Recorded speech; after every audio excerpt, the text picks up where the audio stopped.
তো বন্ধুরা, বর্তমানে কিন্তু আপনি আধার কার্ডের সমস্ত রকম কাজ, যেমন কিন্তু নতুন আধার কার্ডের কাজ থেকে শুরু করে আধার কার্ডের বায়োমেট্রিক এবং আধার কার্ডের বিভিন্ন রকম কাজ আপনি সম্পূর্ণ বিনামূল্যে কিন্তু করে নিতে পারবেন।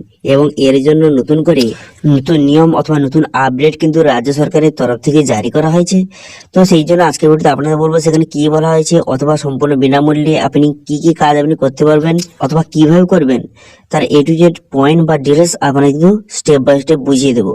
সেই জন্য ভিডিওটা প্রথম থেকে শেষ পর্যন্ত অবশ্যই দেখবেন মনোযোগ সহকারে, এবং আমাদের চ্যানেলে প্রথমবার ভিজিট করে থাকলে আমাদের চ্যানেলটিকে সাবস্ক্রাইব করে রাখুন এবং পাশে থাকা বেল আইকনটিকে অন করে রাখুন, কারণ আমরা এর রিলেটেড নিত্য ভিডিও নিয়ে আসি। আজকে ভিডিওটা এই পর্যন্ত, দেখা আছে নেক্সট ভিডিওতে।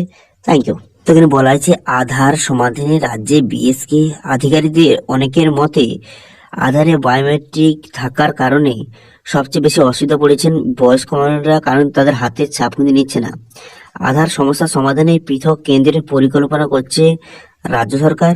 সূত্রের খবর, নতুন আধার সেই কার্ডের সংশোধন এবং প্রবীণদের আধার বায়োমেট্রিক সমস্যার সমাধান করতে রাজ্য জুড়ে প্রায় নতুন করে 2,500 বাংলা সহায়তা কেন্দ্র অর্থাৎ বিএসসি কিন্তু চালু করার সিদ্ধান্ত নিয়েছে। সেগুলি মূলত পরিষেবা দেবে নতুন আধার কার্ডের কাছ থেকে শুরু করে হাতের বায়োমেট্রিক এবং বিভিন্ন কাজে কিন্তু সেই পরিষেবা সেখানে পাওয়া যাবে। ঠিক আছে। প্রশাসনিক মহলের মতে গোড়ায় আধার নিয়ে রাজনৈতিকভাবে রাজ্যের আপত্তি ছিল। আধার নিয়ন্ত্রণ সংস্থা ইউআইডি পরিচালিত কেন্দ্র যতদিন ছিল সেখানে পরিষেবা পাওয়া যেত, কিন্তু বর্তমানে তেমন করে কেন্দ্র সরকারের যে আধার সেবা কেন্দ্র অনেকটাই কমে গেছে। শুধু তাই নয়, এখন আধার সংক্রান্ত কোনো রকম পরিষেবা পেতে গেলে অর্থ কিন্তু খরচ করতে হয়।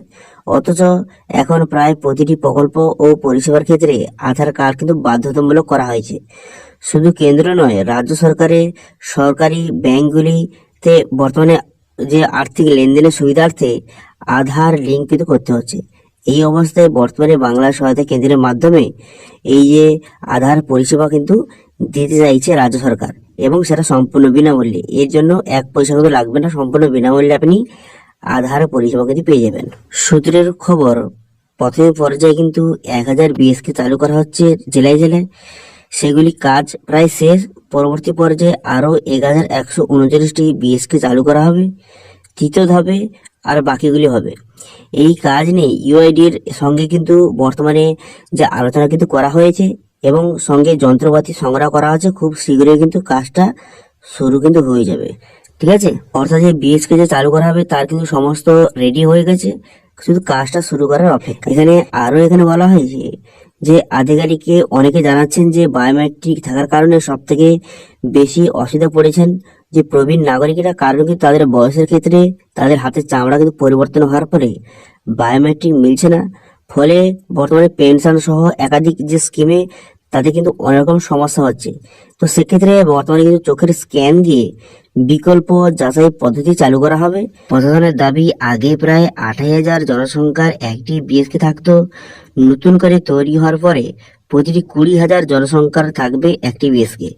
আগামী দিনে সব ধরনের আবেদনপত্রের সঙ্গে সঙ্গে আপনি বিভিন্ন রকমের আধার কার্ডের সমস্ত রকম কাজ এখান থেকে আপনি খুব সহজে বিনামূল্যে করে দিতে পারবেন। বর্তমানে রাজ্যে প্রায় 3,000 প্লাস মতো বিএস কিন্তু শুরু হতে চলেছে, এবং সেখানে আধার পরিষেবা অর্থাৎ আধার কার্ডের নতুন আধার কার্ড থেকে শুরু করে বায়োমেট্রিক এবং আধার কার্ডের সম্পূর্ণ কাজ সেখানে করে নিতে পারবেন, এবং সেটা বিনামূল্যে। ঠিক আছে। তো এটা ছিল আজকের আপডেট। ভিডিওটা ভালো লেগে থাকলে ভিডিও একটা লাইক করে দেবেন এবং ভিডিও কিন্তু বন্ধুদের সঙ্গে শেয়ার করে দেবেন, এবং আমাদের চ্যানেলে প্রথমবার ভিজিট করে থাকলে আমাদের চ্যানেলটিকে সাবস্ক্রাইব করে রাখুন এবং পাশে থাকা বেল আইকনটিকে অন করে রাখুন, কারণ আমরা এর রিলেটেড নিত্য ভিডিও নিয়ে আসি। আজকে ভিডিওটা এই পর্যন্ত, দেখা হচ্ছে নেক্সট ভিডিওতে। Thank you.